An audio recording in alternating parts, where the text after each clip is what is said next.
Bonjour à tous, je vais vous emmener aujourd'hui dans le chemin qu'a parcouru Euronext, une société vieille de plus de 400 ans, et qui l'a conduit à utiliser aujourd'hui AWS pour sa base de données, pour son data lake, et bientôt plus largement. Alors Euronext, vous connaissez peut-être, mais laissez-moi vous rappeler, c'est la réunion de la bourse d'Amsterdam, de Bruxelles, de Dublin, de Lisbonne et de Paris. C'est à peu près 1300 sociétés cotées, 3,7 billions d'euros de capitalisation boursière pour ces 1300 sociétés. C'est 6 régulateurs nationaux. Et puis si vous ne connaissez pas Euronext, vous connaissez probablement ces indices, le CAC 40, puisqu'on est en France, étant le plus connu.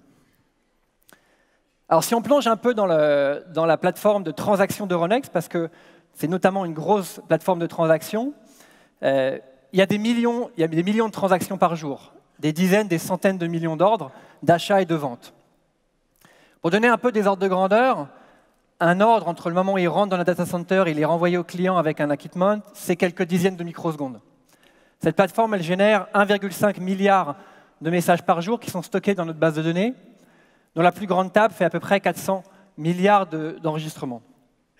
Donc c'est une plateforme qui est relativement grosse, qui est très importante en termes d'intégrité. On n'a pas le droit de perdre un seul ordre, un seul message.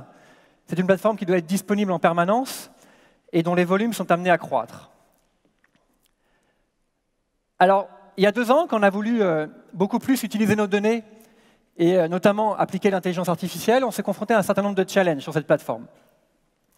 Le premier challenge qu'on a rencontré, c'est un challenge de performance. Il faut savoir qu'on faisait les traitements, ce qu'on appelle en post-marché, à la fin de la clôture de la bourse, et qu'en moyenne, ça prenait 6 heures. 6 heures avant qu'on puisse utiliser ces données, les envoyer aux clients, les envoyer à nos équipes métiers pour analyser les événements de la journée et préparer la journée suivante. Mais dans des journées un peu exceptionnelles, comme le 24 juin 2016, pour ceux qui se souviennent, le 24 juin 2016, qu'est-ce qui s'est passé? C'est le lendemain du vote du Royaume-Uni pour le Brexit. Ça nous a pris 12 heures à traiter les données. Vous faites les maths, ça veut dire que les données sont disponibles, les rapports sont disponibles très tôt le matin. Ça devient très compliqué pour être prêt pour le jour suivant. Alors le 24 juin, c'était un vendredi, donc on a plutôt passé le week-end à faire ça, ça s'est plutôt bien passé, mais on savait qu'on allait avoir des problèmes dans les années à venir. Enfin, on avait une infrastructure qui était plutôt en fin de vie, dans un contexte où les régulateurs européens voulaient qu'on stocke de plus en plus de données et devenaient de plus en plus exigeants sur la qualité du stockage et l'intégrité. Et enfin, dernier point très important, on recrutait des data scientists et on mettait à l'époque 45 jours à leur fournir une console analytique. Alors vous imaginez bien, un data scientist patient, il va rester, un data scientist impatient, il ne va pas forcément rester. Alors qu'est-ce qu'on a fait? On a lancé début 2017 un projet de refonte de cette infrastructure et on a pris vraiment du temps pour analyser les différents scénarios et on a ajouté le scénario cloud comme étant un scénario possible pour nos infrastructures. Alors entre nous, ce n'était pas vraiment le scénario privilégié, compte tenu de l'histoire de cette entreprise, compte tenu de notre appétence au risque, et puis compte tenu aussi de notre connaissance de ces environnements. Alors on a fait une démarche assez analytique, assez factuelle. Chacun des responsables d'une thématique a dû analyser comment aller sur le cloud et quelles étaient les raisons pour y aller et ne pas y aller. Donc on a fait ça pour l'infrastructure, la cybersécurité, la compliance, la finance, etc., etc., et j'en passe.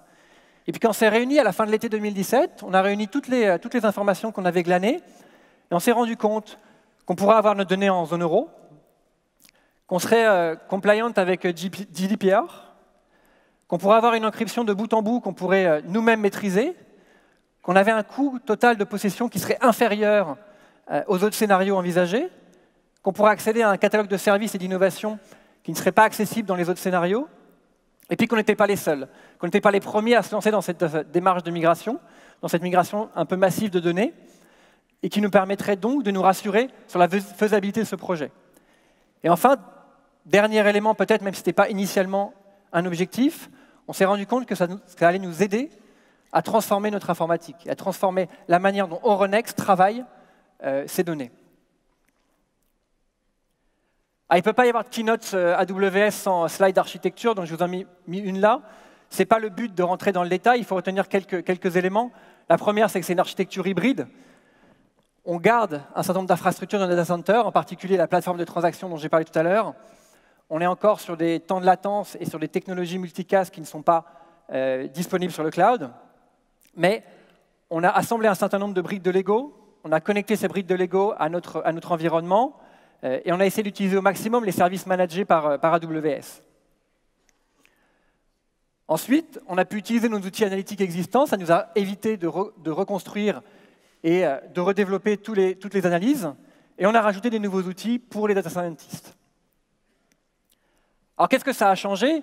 Quand je vous ai présenté les enjeux tout à l'heure, vous vous en doutez, on a maintenant une console analytique qui est disponible en une journée pour les data scientists, avec les outils d'AWS, qui permet dès à présent de lancer des cas d'usage sur de l'intelligence artificielle.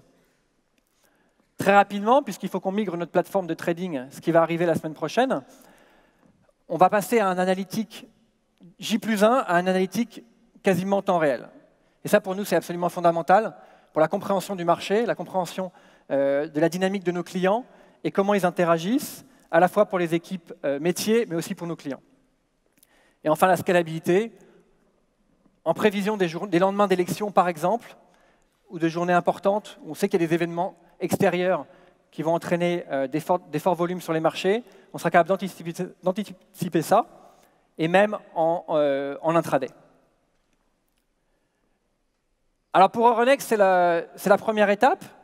Cette première étape, elle n'est pas terminée, mais on lance déjà la deuxième. Alors, on ne va pas tout migrer sur le cloud. Je vous l'ai déjà expliqué pour l'instant pourquoi on ne savait pas faire. Par contre, on prend une approche cloud first, c'est-à-dire qu'à chaque renouvellement d'application et pour chaque nouvelle application, on doit justifier pourquoi on ne peut pas aller sur le cloud. D'autre part, on veut utiliser au maximum les services managés, les services fournis par AWS. On va partir sur une infrastructure 100% as code, et cette migration, ce plan de migration, il est en cours d'élaboration, et on va démarrer d'ici la fin de l'année les premières migrations sur le cloud. Voilà ce que je voulais partager avec vous aujourd'hui. Je vous remercie beaucoup pour votre attention.